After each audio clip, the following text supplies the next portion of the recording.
ஜெய் ஸ்ரீராம். சிறு கிணற்றால் தீர்க்கக்கூடிய நீர் தேவைகள் அனைத்தும் பெரும் நீர்த்தேக்கத்தால் உடனே பூர்த்தி செய்யப்படும். அதுபோல வேதங்களின் நோக்கங்களை எல்லாம் அவற்றிற்கு பின்னால் உள்ள நோக்கங்களை அறிபவனால் அடைய முடியும்.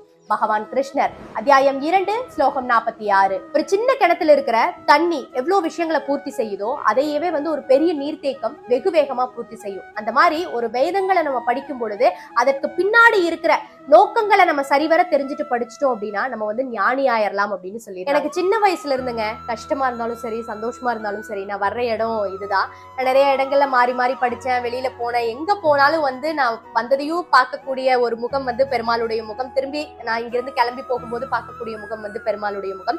இந்த பெருமாள் எங்க தோட்டத்துல எங்களுடைய பாட்னார் காலத்துல இருந்து இருக்காங்க. நான் கொஞ்சம் கொஞ்சமா அப்படியே டெவலப் பண்ணி இன்னைக்கு நாங்க சிலை வடிவில் லட்சுமி நாராயண பெருமாளா வழிபட்டு இருக்கிறோம்.